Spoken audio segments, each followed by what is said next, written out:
Bueno, muy buenos días a todos y a todas. En el nombre de la Universidad Nacional Guillermo Brown, desde Almirante Brown a Drogué, su localidad cabecera. Hoy es una jornada muy especial. Nuestra universidad tiene un ciclo de entrevistas que hacemos a personalidades destacadas de distintos ámbitos. En el día de la fecha seguramente estamos trascendiendo además nuestra audiencia, porque bueno, es una jornada especial, estamos entrevistando al presidente Evo Morales, presidente de Bolivia entre el año 2006, si no me equivoco, y bueno, digamos, con un mandato inconcluso a raíz de un golpe militar. Normalmente, tradicionalmente, el presidente, digamos, por supuesto, además de agradecerle muchísimo la deferencia de salir en este ciclo de entrevistas con nosotros, este ciclo de entrevistas está reservada al entrevistador y al entrevistado. Las autoridades de la universidad no solemos intervenir en esta instancia, preferimos que sea un espacio de debate, de libertad, de reflexión más profunda, y a veces la presencia de las autoridades de la universidad puede meter un poco de ruido en ese aspecto, pero en términos personales le pedí a Ignacio Kostuchenko, nuestro secretario de Extensión y que conduce el ciclo, la posibilidad de participar porque su trayectoria política me toca personalmente. Yo, cuando usted ganó la elección en el año 2006 y luego en otras oportunidades, he sido observador internacional en las distintas elecciones en las cuales su partido político, su coalición política, con su liderazgo y el de su vicepresidente, llegaron a la presidencia de Bolivia. Yo en ese momento trabajaba en un organismo internacional conocido como el Mercosur. Era un ciclo de América Latina, de Sudamérica muy diferente, era un momento muy diferente al que estamos viviendo actualmente. En ese momento la presidencia del Mercosur estaba a cargo del compañero Chacho Álvarez, y él lideró varios de los procesos de observación electoral. A mí me tocó estar ahí. La verdad me quedé muy impactado, no conocía, no había ido a Bolivia más que alguna vez como turista. Me quedé muy impactado por el nivel de racismo y de discriminación que tenían las élites, las viejas élites, o oligarquías, como cada uno prefiera llamarla, económicas y políticas bolivianas, frente al crecimiento de un movimiento popular como el más liderado por usted. Y recuerdo, me quedé muy impactado por la respuesta que dio el jefe de nuestra misión cuando le preguntaron si era una sorpresa que alguien perteneciente a los pueblos originarios fuera presidente, y la respuesta fue, bueno, con 70% de población perteneciente a los pueblos originarios, lo raro es que recién en el año 2006 hubiera un presidente como Evo Morales. A partir de ahí, bueno, todos conocemos su trayectoria, el público conocimiento, los éxitos en materia económica, y después me quedo con tres enseñanzas. Me quedé de su ciclo político y de lo que pasó en nuestra región. La primera es la poca importancia que tienen para algunos sectores las instituciones, que paradójicamente son aquellos sectores que en su discurso más ponen énfasis y más ponen hincapié en la cuestión institucional. Hoy nos desayunamos con que entiendo que a usted le han restringido la posibilidad de ser candidato, también al expresidente Correa, le pasó lo mismo al expresidente Lula en Brasil. Es decir, las instituciones terminan siendo una variable de ajuste para impedir la expresión de la voluntad popular. Y eso me parece gravísimo para nuestra región. Me parece muy grave. Creo que acá en Argentina estuvimos a poco de que eso pasara. Creo que es una sociedad, digamos, que tiene un desarrollo en términos de igualdad social un poco más alto que el de algunos otros países de América Latina, y eso permitió una resistencia a esos avances. Pero uno observa con mucha preocupación que en muchos países de América Latina, de Sudamérica, se están usando mecanismos institucionales fraudulentos para evitar que la voluntad popular se exprese, y eso me parece gravísimo. Y el segundo elemento que me parece muy importante para destacar que quizás en ese momento no le damos, o uno no le daba tanta relevancia, es la importancia de lo que está sucediendo en la región, ¿no? Digamos, cuando los distintos ciclos políticos liderados por Néstor Kirchner, por Cristina Kirchner aquí en Argentina, o los distintos Lula en Brasil, o el ciclo de Dilma y su finalización, fueron agotándose en términos de su legitimidad política electoral. Eso devino en un avance de la derecha en América Latina, y un avance, digamos, muy preocupante, porque es una derecha digamos, que está dispuesta a recurrir a muchas herramientas más que las meramente electorales para tratar de imponer su proyecto político. Digamos, de todas maneras, digamos, soy optimista porque, digamos, creo que los procesos como el liderado por usted, como sucedió con el peronismo en la Argentina del año 45, dejan una huella, digamos, que es imborrable en la memoria popular, en la memoria histórica, y digamos, en los cambios que ha generado en términos de igualdad política, igualdad social, de los cuales la sociedad nunca vuelve atrás. Pero hay que estar atento, porque en ese proceso de avance suele haber retrocesos, y bueno, esos retrocesos, digamos, pueden durar a veces periodos muy extendidos de tiempo, y en esa extensión la sociedad sufre y mucho. Así que bueno, digamos, después no quiero ocupar este espacio de comunicación, de entrevista, de diálogo, de reflexión con mis reflexiones, porque lo queremos escuchar a usted, pero aún en estas condiciones de virtualidad no quería dejar de darle la bienvenida, aunque sea virtual, a la Universidad Nacional de Almirante Brown, una universidad nacional en el conurbano bonaerense, una universidad nacional que tiene que ver con un proyecto de universidades nacionales que tiene nuestro país, que busca, digamos, que no solo las élites puedan acceder a una educación universitaria, sino que, digamos, los sectores más postergados de la sociedad también lo puedan hacer. Así que bueno, nuevamente agradecerle a Ignacio la posibilidad de esta interrupción en el ciclo tan exitoso que tiene nuestra universidad. Que bueno, espero, digamos, muy, muy ansiosamente que las condiciones cambien y que la democracia en sentido amplio y profundo pueda avanzar en nuestra región. Gracias, Facundo.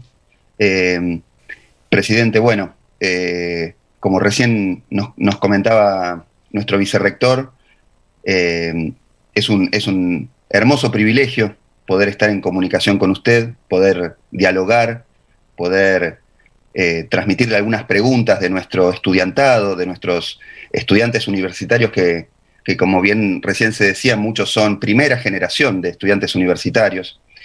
Y en estos días hablábamos con algunos de ellos y yo les comentaba que usted, presidente, había sido en algún momento señalado como el Bin Laden andino por el mismísimo embajador de los Estados Unidos, si no recuerdo mal, año 2002, año 2000, en aquella campaña electoral, y que después, cuando asumió, a partir del 2006, usted fue el primer presidente sin corbata de Bolivia, ¿no? Un país que durante décadas fue gobernado desde afuera, ¿no? Y aquel cambio de protocolo significó una inflexión muy fuerte, ¿no? Desde el punto de vista de lo simbólico, de tener un líder indígena, el líder indígena por excelencia de nuestro continente al frente del Estado, ¿no? A la distancia, Evo, ¿cómo ve usted esos hechos, ¿no? ¿Cómo recuerda aquellos hechos iniciales de pasar de la resistencia, tal vez una resistencia de 500 años, a la toma del poder, de un poder popular y de la conformación de un Estado plurinacional? ¿Cómo ve a la distancia aquel proceso?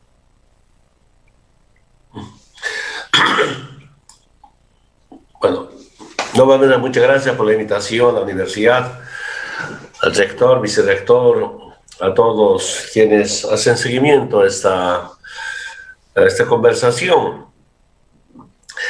Escuchando las distintas intervenciones, decirles que yo creo que nuestro movimiento político en Bolivia, el MAS-IPCP, es algo único en el mundo. Ustedes saben que la situación del movimiento indígena de tiempos de colonia en la República, entonces este sector no solamente discriminado, sino inclusive amenazado al exterminio en tiempos de colonia, que gracias a nuestros antepasados dieron dura resistencia a algunos países como Bolivia, Ecuador, Guatemala, México, Perú. Algunos países ya no hay movimiento indígena, como en Uruguay, por ejemplo. Ni uno. Claro. Hace 20, 25 años escuché decir que estaba el último indígena charrúa en un museo en París. Tal cual. ¿No? Entonces, en algunas regiones dieron una resistencia. En Bolivia se comentaba, por ejemplo, se llama Songomicus. Ajá. En quechua, ¿qué quiere decir eso? Como come corazones. Come corazones. Y decía, avanzaba los realistas, los españoles, la invasión, los quechas se levantaban, enfrentaban y seguramente las armas, balas se terminaban. Peleaban cuerpo a cuerpo. Y cuando mataban, agarraban lo primero que abrían el corazón, pero el pecho para comer el corazón de los españoles. Otros dicen, por ejemplo, curamicus. Ajá. Cura es el cura. Igual, bueno, en todos los sectores hay buenos y malos. Habían curas explotadores. Y hasta ahora, con orgullo, dicen, sí, nuestros antepasados hemos tenido que enfrentar a la Iglesia Católica, que les dominaban, les sometían, igual se levantaban por defender su territorio, su forma de vivencia, y le comían a los curas. Duro, no se puede entender, pero esa es la gran rebelión del movimiento indígena frente a la opresión, frente a la discriminación. Aparte, Evo, la cuestión de la invisibilización, ¿no? Es decir, la negación de esa raíz ancestral de nuestro continente. Esta cuestión, perdón, discúlpeme, esta cuestión de, por ejemplo, en nuestro país, en la Argentina, que lo tiene en este momento como refugiado político, y a partir desde el 13 de diciembre del año pasado, a usted presidente, en este país que pareciera que es un país que viene de la inmigración europea solamente, ¿no? Este relato, en el último censo, 3 millones de argentinos fueron autopercibidos con su origen como pueblo originario. Y si uno mira la historia oficial, pareciera que fue borrado, ¿no es así? Sí, sí. En muy pocas regiones es conocido la sublevación indígena. En las islas del Caribe, por ejemplo, claro, solo de indígenas. Exterminio total. Fidel Castro me comentaba cómo habían atacado, exterminado el movimiento indígena en Cuba, por ejemplo. Entonces, pero repito nuevamente, en algunas regiones dura resistencia. Y me acuerdo perfectamente, con motivo de 500 años de resistencia indígena popular, que estamos en un gran movimiento, el 91 y el 92 concluye con Rigoberta Menchú y otros líderes indígenas de toda la América Latina. Ahí nos hemos preguntado, ¿hasta cuándo el movimiento indígena no va a tener opciones de ser gobierno, de administrar nosotros mismos? Y dijimos, la resistencia a la toma del poder. Claro. Aunque los finales del 80, un grupo de dirigentes campesinos e indígenas en Bolivia nos hemos preguntado, y es lo más importante para mí como una lección, decía, ¿hasta cuándo desde arriba y afuera nos van a gobernar? Claro. ¿Hasta cuándo van a llegar los planes y proyectos, políticas desde arriba o afuera? Y todos orientados al saqueo de nuestros recursos naturales. Desde el movimiento indígena nos hemos preguntado, nosotros no solamente luchamos por tierra, claro, sino por territorio. Y eso el debate inclusive ha sido con la CONAIE de Ecuador. en Coney de Ecuador solamente luchaban por tierra. Nosotros luchábamos por territorio. Un debate profundo tuvimos en algunos eventos internacionales.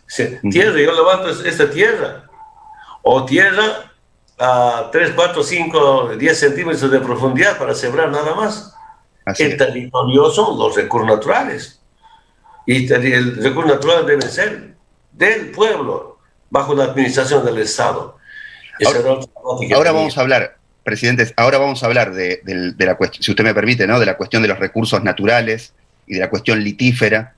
Pero antes, para cerrar la cuestión de los pueblos originarios, de la identidad, de la diversidad cultural, ¿cuál es hoy, con la situación harto irregular que tiene Bolivia en este momento, después del golpe, con esta situación de prórroga permanente de la fecha de las elecciones, más la proscripción que ayer fue conocida, esta inhabilitación?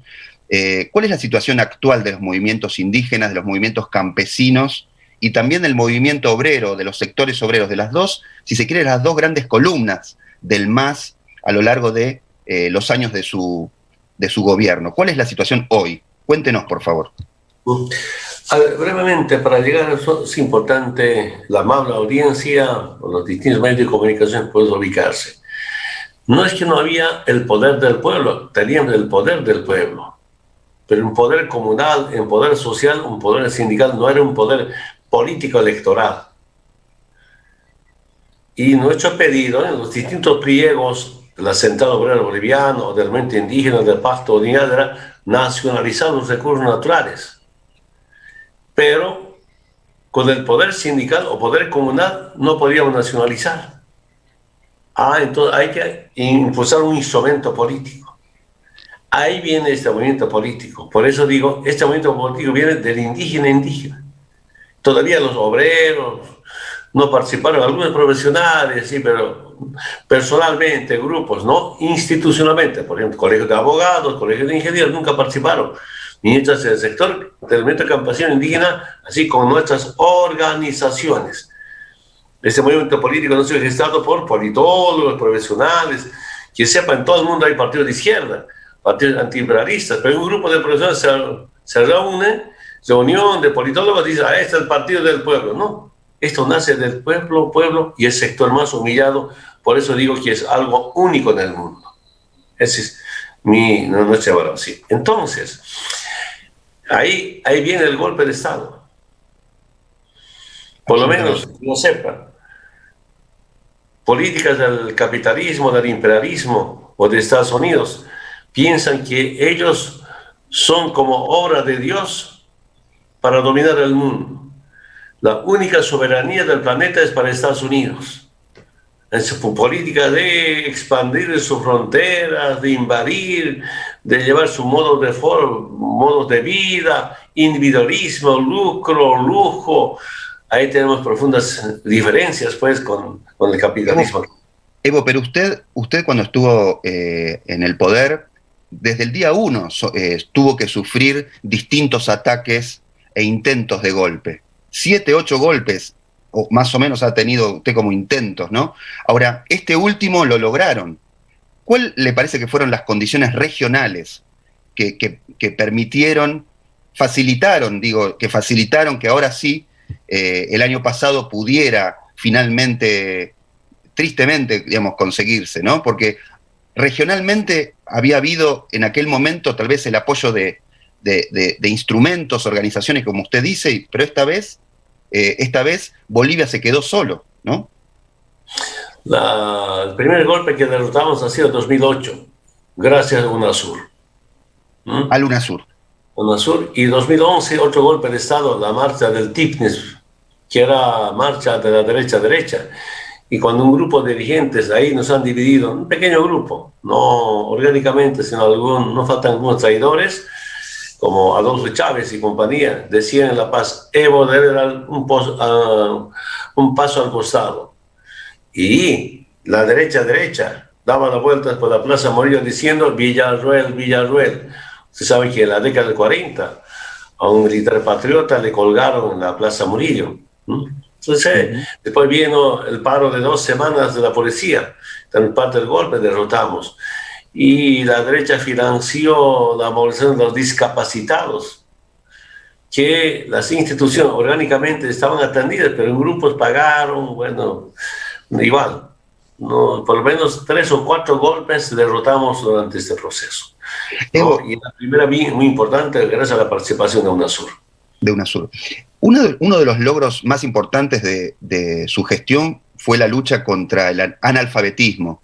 La incorporación de ese plan cubano de yo ahora puedo. Yo puedo, ¿no? ¿Se llamaba? Sí, yo puedo, sí, yo puedo. Exactamente. ¿Y cómo le parece que influye, digamos, la pelea por las conciencias, por la empoderamiento de los pueblos, la capacitación, la alfabetización, con la cuestión de la concentración de los medios? Como nuestra audiencia sabe, la cuestión de la concentración de los medios, de la desinformación y las fake news, ¿no? Las mentiras. Es decir, ¿cómo le parece que dialoga una cuestión con la otra, ¿no? Pueblos ignorantes, manipulables, con la comunicación como una herramienta política. Las transnacionales en sus eventos internacionales, ¿qué definen, qué afirman? Mejor si los pueblos del mundo son ignorantes y más pobres. Cuanto más ignorantes, más pobres, es sencillo dividirlos, dividiéndonos, dominándonos, saquear nuestros recursos naturales. Se asume. Y en Bolivia, durante la República, los quechos, aymaras y guaraníes estuvieron prohibidos aprender a leer y escribir. La historia cuenta, a los primeros quechos, aymaras que han aprendido a leer, les han sacado ojo. A los primeros que han aprendido a escribir, les han cortado la mano. Si no podía entender eso. Y mi madre, analfabeta, mi padre semi-analfabeto. ¿Qué me informaba mi madre? La comunidad, Cantón de Orinoca, la pequeña población, y en las orillas, entre el lago Popó, el Bofedados y los Arenales. Ahí ha sido la primera escuela, clandestina. Mi tío Casiano, su hijo, lamento mucho, había fallecido estos días con coronavirus. Y mi madre que decía, ¿no? Bueno, nosotros ya estamos, bueno, llegó a la escuela por fin, primer curso, segundo curso, tercer curso, y mi mamá preguntaba, ¿qué es ese de curso, primero, segundo, tercero? No entiendo. Claro. Tu tío Casiano Aima estaba, dice, 8 años en el mismo curso. Claro. No se puede entender eso. Y las escuelas indígenas eran totalmente clandestinas. Claro. Entonces, ya poco a poco, aunque yo quiero decir, ¿no? Mis madres sabían escribir, especialmente las madres, en tejidos. Claro. ¿Ah? El sentimiento del pueblo, sus ganados, sus árboles, sus pensamientos. Bueno, entonces... ¿Y el tema de los medios hoy por hoy? Los medios, hablé, sí. Nuestro deseo es que, ¿cómo puede haber analfabetos todavía? Y solo quiero comentarles. Por ejemplo, mi padre encontró una vez su cédula de identidad, de cuento. Tal día había nacido. Y le digo a mi hermana Esther, pero también falleció estos días, el 16 de agosto, con coronavirus. Me ha dolido mucho no ver el entierro de mi hermano. Por razones políticas. Todavía tiene 2 hermanos. Esther falleció lamentablemente y usted tiene 2 hermanos todavía. No, uno, hermano menor, nada más. Habían sido 7 hermanos. Así y hemos vivido 3, 4 han muerto de niños. Entonces, yo dije a mi hermana, Esther, festejaré el cumpleaños del papá, mira. ¿Cuándo su cumpleaños? Aquí está en su carnet de identidad. Ya pues, mataremos cordero, festejaremos. Le decimos al papá, te vamos a festejar el cumpleaños. Mira, me dice, yo no he nacido cuando he nacido, pero aquí está el carnet de identidad. Claro. Y me dice, yo me he inventado, yendo al registro civil, una fecha de nacimiento solo para ir al cuartel. Claro. Y no sabía cuándo había nacido mi papá. Igual de mi mamá. Somos esa familia. Eso es Y así, un ejemplo, claro. ¿no? Es altísimo. Y así Entonces, millones de personas. entonces, ¿cómo pues puede haber hermanas y hermanos analfabetos? Ahí viene, saludo a Fidel, a toda la cooperación, yo puedo, ¿no? Entonces, una campaña, y cumplimos la campaña de alfabetización, pero después viene, yo puedo seguir estudiando. Ahí interesante. Mamá, papá ya aprendieron a escribir, estudiaron en el colegio en SEMA llamado, centros de adulto mayor, salió al cabo en primaria, ya pasaron de secundaria, otros ítems, no hay ningún problema. Son lindos recuerdos. La hija saliendo a bachiller, pero la mamá también salió a bachiller de SEMA. Al mismo momento. Con una competencia, aquí estudiando, otro estudiando, ¿no? La mamá, sobre todo, pasa clases en las noches y desde la madrugada estudia. Los hijos estudian de día. Muy interesante. Cuando uno se da cuenta y cuando uno siente superación, se supera, ¿no? Permanentemente, porque uno nunca deja de aprender. Eso nos ayuda bastante para crear esa conciencia. Y nuestra gestión, quiero que sepan, en escuelas primarias, colegios primarios, secundarios, hemos eliminado un montón de colegios privados. Aunque la universidad nos ha ido mal, no hemos podido fácilmente reducir las universidades privadas porque queríamos cambiar también lo estructural de las universidades públicas, pero decía, tenemos autonomía, entonces, bueno, hay que ver hasta dónde realmente es importante la autonomía. Absolutamente. Pero nos ayuda bastante para la liberación del pueblo boliviano. Comunicación, esa es clave. Información, comunicación. Tomar la voz, ¿no? Poder tomar la voz, que no sea una única voz la que habla, la que opina, la que informa, sino que haya diversidad de voces, ¿no? En la actualidad, ¿cómo está la situación en Bolivia a partir del golpe? ¿Cambió algo o hay libertad de opinión?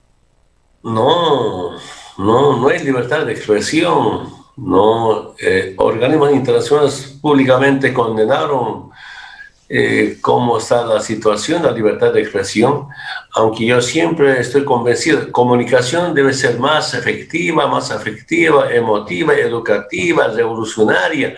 La comunicación debe estar en base a la verdad. La comunicación debe ser no solamente informar, sino también orientar para la liberación del pueblo boliviano o los pueblos del mundo. Entonces, yo vi unas caricaturas, con este tema de coronavirus, dice, ¿no? Para el pueblo, la mascarilla, ¿cómo se llama? Sí, el barbijo. Sí, barbijo. Y para la prensa, $.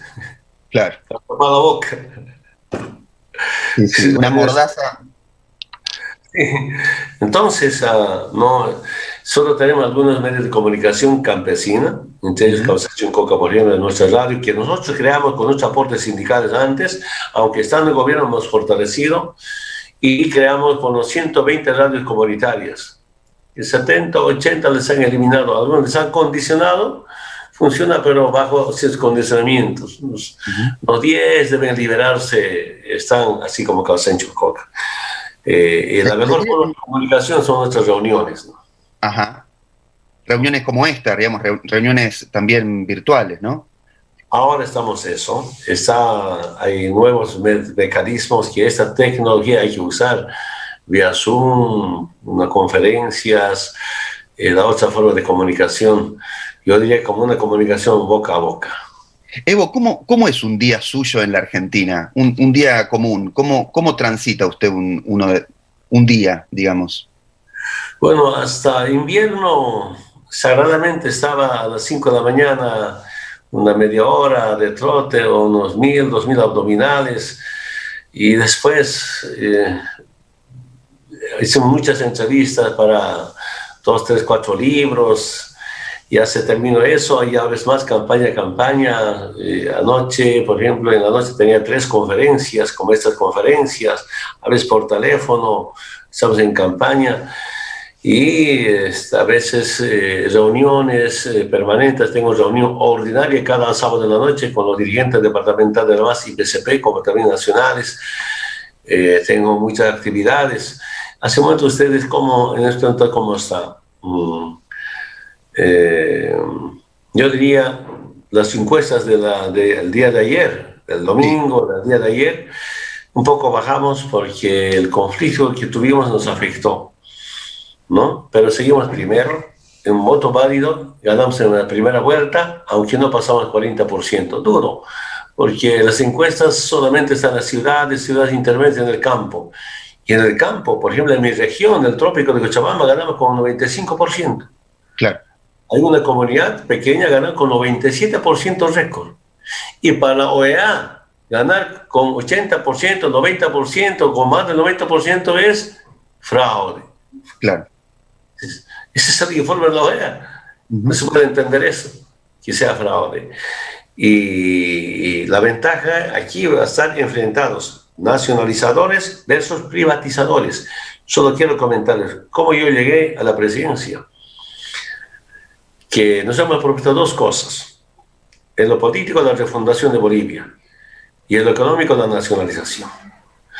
Evidentemente, en mi primera candidatura, 2002, el embajador Manuel Rocha, ¿qué dijo? Evo Bin Laden andino y los cocaleros son los talibanes. Claro. Y no voten por Bin Laden andino. Embajador. Yo digo que el pueblo es tan antiimperialista. Recién militantes del Partido Comunista, Partido Socialista, dirigentes del Central Obrero Boliviano, todos voten por Evo, porque en el 2002 ganamos. Lamentablemente nos robaron. Y en 2005, ¿qué dijeron? Otros embajadores de Estados Unidos. Si Evo es presidente, no va a haber cooperación, menos inversión. Claro. Y en 2005, último año del neoliberalismo, ¿cuánto era la inversión pública? Un poquito más de $600 millones al año. El 70% o 600 millones eran créditos, cooperación, 30% de Estado. Año pasado, ¿cuánto programamos de inversión pública para toda Bolivia? $8.000 millones. Muchísimo. Y el tema de la nacionalización nos ha permitido cómo cambiar la situación económica del país.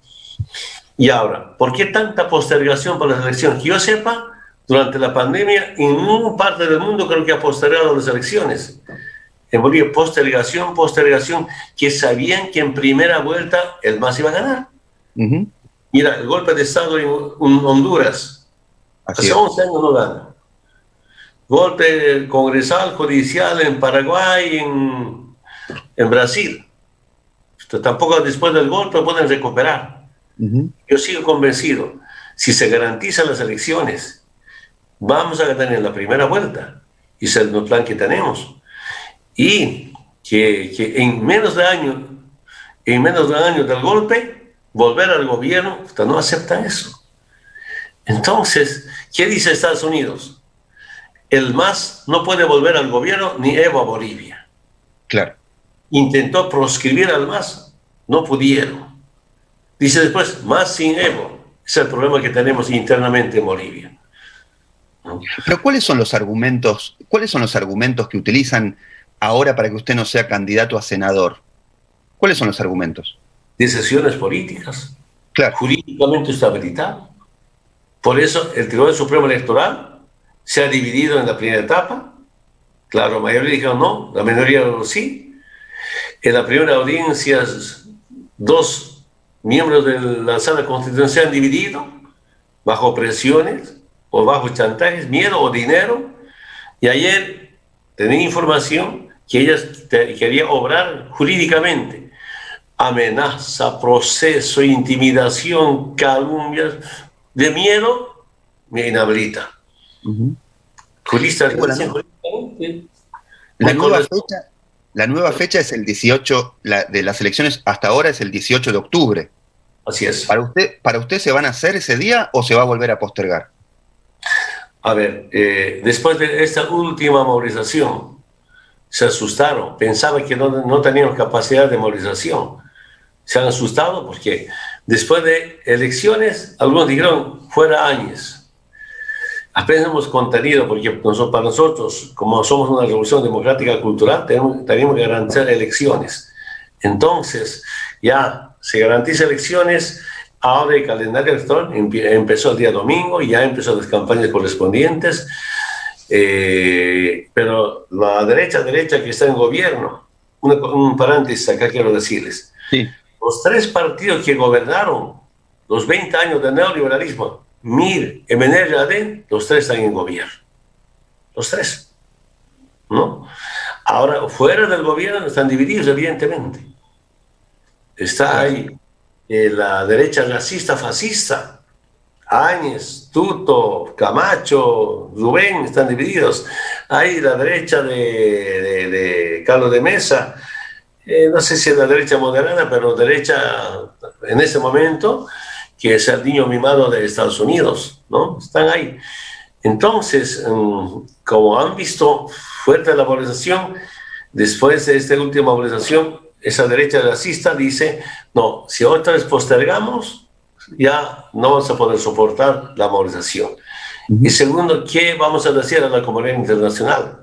Porque como garantes es Naciones Unidas, la Unión Europea, ¿no? de esta nueva fecha de elecciones para el 18 de octubre. Entonces dijeron, vamos a garantizar elecciones, que haya elecciones, pero va a haber segunda vuelta. Ajá. Y la segunda vuelta va a ganar Carlos de Mesa. Se decidieron negociar con Carlos de Mesa desde ahora, primero cuando Carlos de Mesa sea el gobierno, que no les procese, ni de genocidio, ni de corrupción, tantas cosas. Y segundo, negociar ministerios. Están en esa etapa. Entonces siento que está garantizado las elecciones, aunque siempre algunos ministros todavía piensan proscribir al MAS, quieren inhabilitar a Lucho, después de Evo, a Lucho quieren inhabilitar ahora. Sí, a quien fuera su ministro, ¿no? Ministro. Evo, con respecto al tema de, usted hablaba de la nacionalización, obviamente la nacionalización del petróleo. Ahí me parece que hay un caso ejemplar para todo el continente, que es la cuestión litífera, la cuestión de los yacimientos bolivianos del litio. La verdad que algunos analistas han planteado que el golpe tuvo que ver también con justamente la importancia de los recursos naturales, que usted recién hace unos minutos hablaba, ¿no? De los recursos naturales. ¿Qué análisis? Usted sabe que también en Chile hay litio y en Argentina también, ¿no? Es decir, en el triángulo del litio. ¿Qué análisis puede hacer de la cuestión geopolítica del litio como un recurso valioso a nivel mundial? Porque de alguna forma ustedes habían estado avanzando con Alemania, con la Unión Europea para generar acuerdos y todo eso quedó trunco, ¿no? A ver, el golpe para mí en mi evaluación es a 3 cosas. Del gringo al indio, imperio al indio, porque no aceptan que el movimiento social y el movimiento indígena sea presidente. Cuando yo estaba diputado, la derecha racista presentó un proyecto de ley donde decían, para ser diputado o senador, tiene que ser profesional. Y segundo, para entrar a Santa Cruz, ¿no? Tiene que tener su pasaporte y visa. Estoy hablando de 2002, 2003. En el mismo país, en el mismo país. Yo pensé, seguro que estaban pensando en el separatismo. Claro, la última vez tenía mayoría, querían aprobar eso, blindarse. Rechazamos, aplastamos. Y segundo, es un golpe a nuestro modelo económico y tercer golpe al litio. Resumido, el modelo económico. Yo me acuerdo que estaba en muchas conferencias de Puerto Alegre, Foro de Sao Paulo, y que gritábamos, otro mundo es posible. Y en Bolivia demostramos que otra Bolivia es posible, sin cuenta del milenio. Ustedes estudiosos saben muy bien qué es el cuenta del milenio, sin ATPD, sin USAID y especialmente sin el Fondo Monetario Internacional. Bueno, con reducción, con crecimiento, bueno, ustedes que saben. Un gran crecimiento. Tercero, yo dije, ese golpe al litio. ¿Y cómo se confirma? Llegando acá ya, a Argentina, este senador republicano, Richard Black, ¿qué dice? El 21 de diciembre, me llegó acá cuando ya estaba en Argentina, Sí. Respecto a Bolivia, el legislador aseguró que el gobierno de Trump promovió el golpe de Estado contra el presidente Evo Morales por el interés especial que tiene en sus grandes depósitos de litio, manera fundamental para la batería. Ahí jugó también un papel Elon Musk, el empresario Elon Musk. Exactamente. Otro. Recién el 24 de julio nos hemos informado, yo no sabía. El que quiere llegar a Marte, Evo. Mira, grande, ¿no? Repito, un breve besito con la nota de prensa. Dueño de empresa de autos eléctricos confiesa haber participado en el golpe. Una conversación en la red social Twitter, el dueño de la empresa de autos eléctricos Tesla de Estados Unidos, Elon Musk, se delató. Dijo haber participado en el golpe de Estado en Bolivia noviembre de 2019 con el objetivo de apropiarse de la litio. Le preguntan, ¿sabe que no era lo mejor para la gente? Que el gobierno de Estados Unidos organiza un golpe contra Evo Morales en Bolivia y obtener el litio de allí. La respuesta del Elon Musk: nosotros vamos a realizar golpes donde queramos. Lidien con eso. Atrevido. Y comenta, ¿no?, cómo financió a Carlos de Mesa, Fernando Camacho, todo el financiamiento. Yo solo quiero comentarles, en 2010 viajé a Corea del Sur. Después de firmar convenios, me llevaron a mostrarme una industria de baterías de litio, porque Corea quería litio boliviano. Yo pregunto, ¿cuánto cuesta estas baterías, esta planta? $300 millones. Nuestras reservas internacionales empezaron a dispararse, a subir. Yo digo, en ese momento yo garantizo $300 millones. Yo digo, yo garantizo los 300 millones. Haremos su gemela en Bolivia. No. Con Japón, con Europa, industria de litio en Bolivia, no nadie quiere. Y las nuevas generaciones, los estudiantes tienen que saber que el Occidente, los países industrializados, solo nos quieren a nosotros para que garanticemos materia prima. Lo que nos falta es la liberación en ciencia y tecnología. Yo saludo a Argentina, Brasil, son los más avanzados, pero no es suficiente, perdón, ser sincero. Cuando nosotros empezamos con la industrialización del litio, de la petroquímica, hierro, otros, el tema de agricultura, tenemos que comprar tecnología, si no es de Norteamérica, de Europa, si no de Europa, de Asia. Es una forma de dependencia muy fuerte. Total. Esa es nuestra responsabilidad. Ahí necesitamos un sur fuerte, con tanta materia prima. Empezamos de laboratorios, la industria del litio. Pasamos a planta piloto, hemos avanzado. Y teníamos un plan para instalar 41 plantas, 2030. Y me acuerdo siempre, el compañero Álvaro García Linera dijo, el día que terminemos nuestra industria de litio, Bolivia va a decidir el precio para todo el mundo. Claro. Una vez hablé con el presidente Macri, dije, entonces que tenemos que industrializar litio, pero como estados. Con la Bachelet en una conferencia un poco indirecta, pero no hablé. Mira, hermanos, si nosotros tuviéramos industrialización de litio, Chile, el de Chile, Atacama, eran los bolivianos, nos han quitado, ¿no? De Argentina con Bolivia, juntos. Claro, como la OPEP para el petróleo, uno, ¿no? Exacto. Y está en nuestras manos. Que sea de estados. No del pueblo. Pasa que son proyectos distintos. El proyecto que usted encaraba en Bolivia, con un fuertísimo rol del Estado, es diferente al proyecto en Chile y a los proyectos en la Argentina también, donde, bueno, son algunas pocas empresas.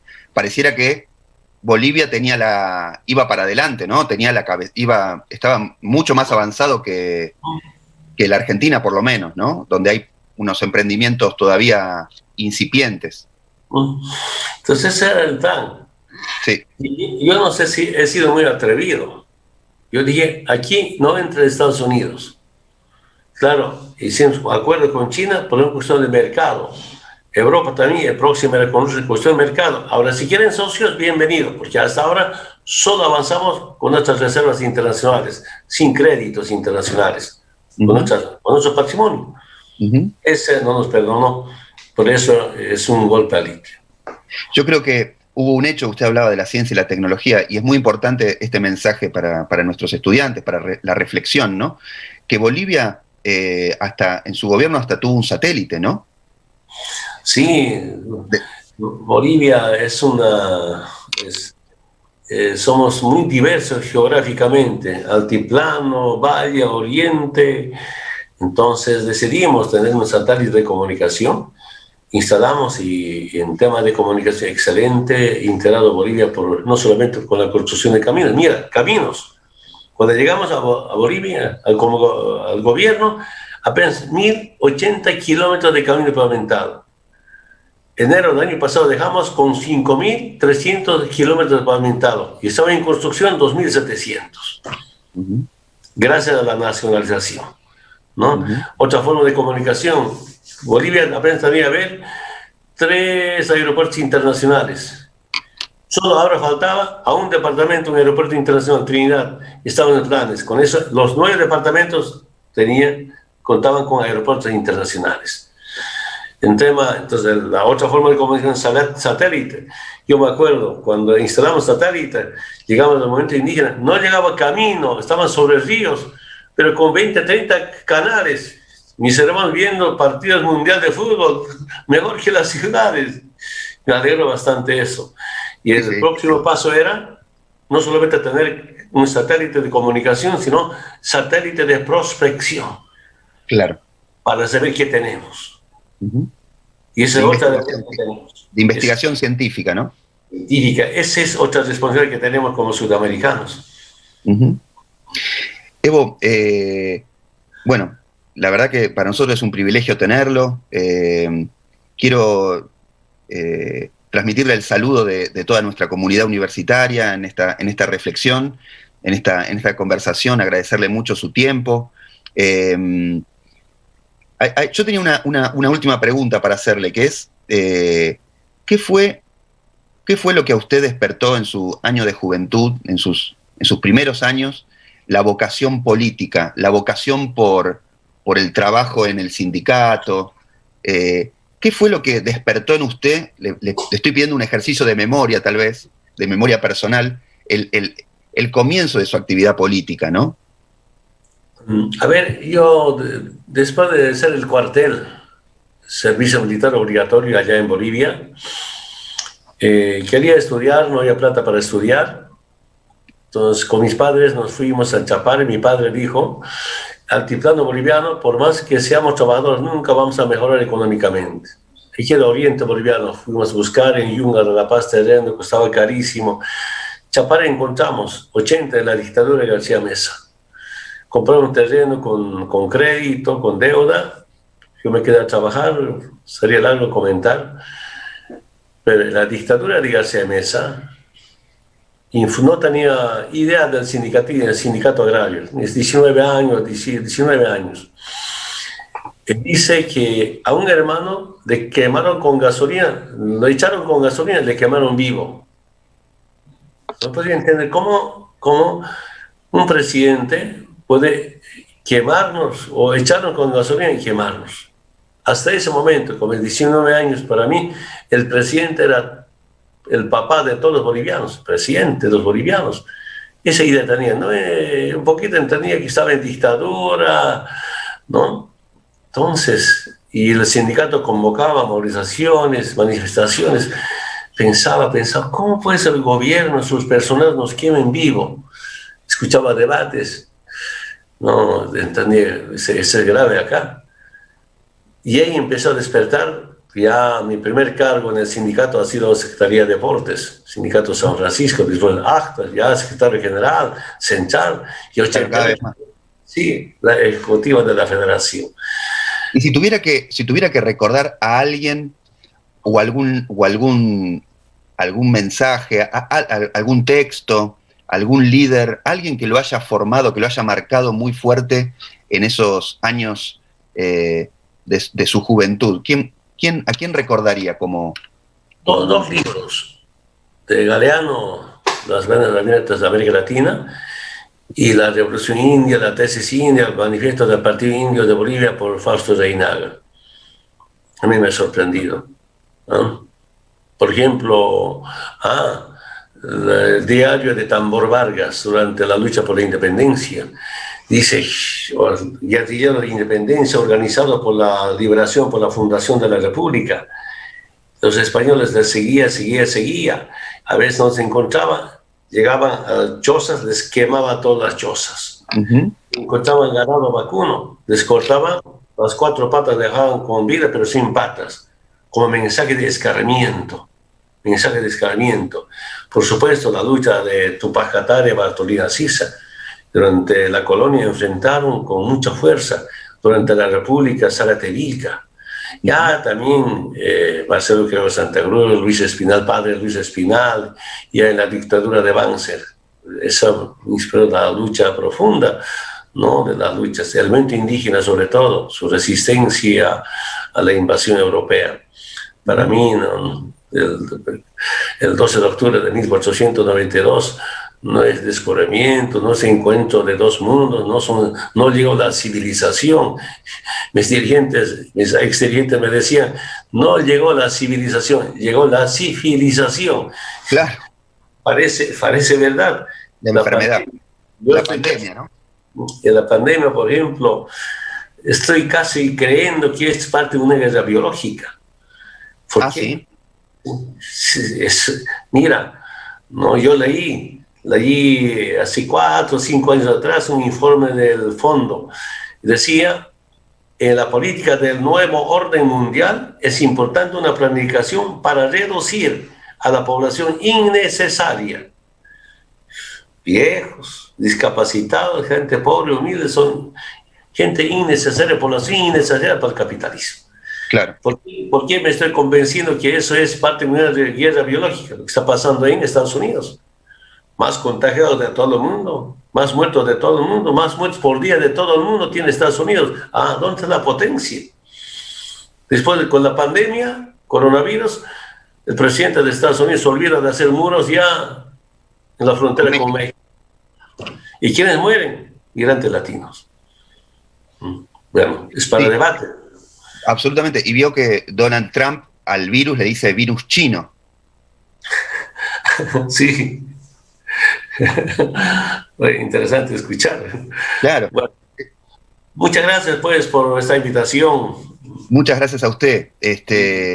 La verdad que, como le decía, es un privilegio y como dice José Martí, ¿no? Esta cuestión en estos días de recordación de la mujer indígena, ¿no? De nosotros en la Argentina también recordando, pensando en el Día de las Migraciones y pensando en la enorme comunidad boliviana en nuestro país, y usted como líder indígena, líder continental, escucharlo para nuestra juventud es absolutamente un privilegio, así que agradecidos.